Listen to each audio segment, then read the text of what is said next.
And it's that behavior and that lifestyle that produces the blessings and culture of Zion.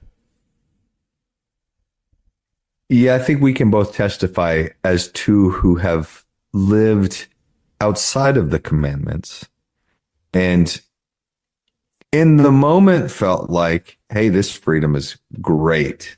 You know, we get to enjoy the temporary high of, you know, the natural man and that those actions provide.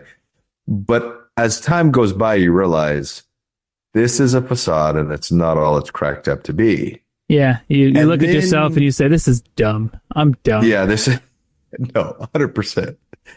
And then when you can finally get to the point where you humble yourself and you truly gain that broken heart, contrite spirit attitude and go to the Lord and say, okay, I'm willing now. I'm willing. I'm not going to be able to live these perfectly. I'm going to struggle with these commandments, but I'm willing now. And then one by one, little by little, you start to really improve and strengthen and increase in your ability to live the commandments. You do start to realize just how freeing it is to abide in the light and the love of the Lord.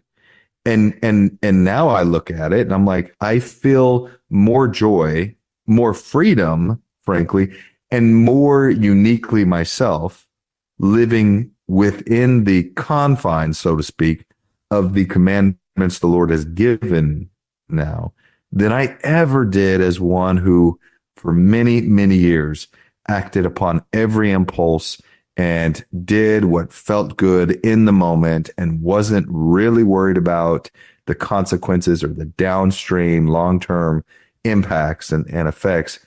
That catches up.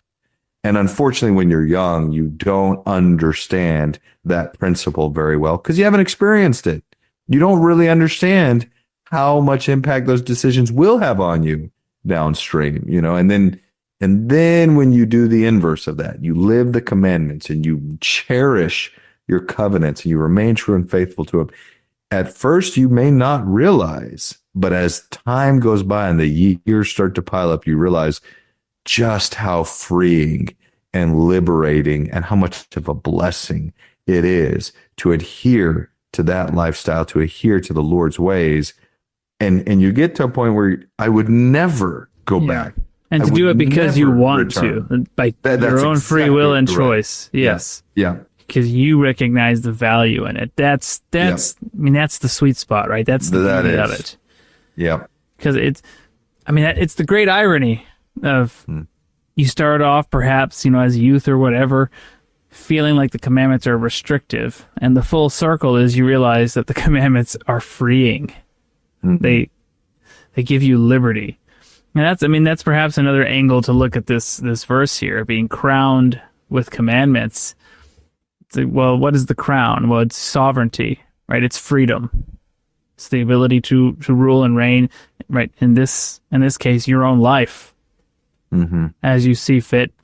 And when you align yourself with the commandments of the Lord, and not in the checklist mentality, but when you align yourself personally, your character, your personality, consistent with the Savior and how he, you know, his example, that's where you really gain that sovereignty and that freedom and that peace and that rest that he promised.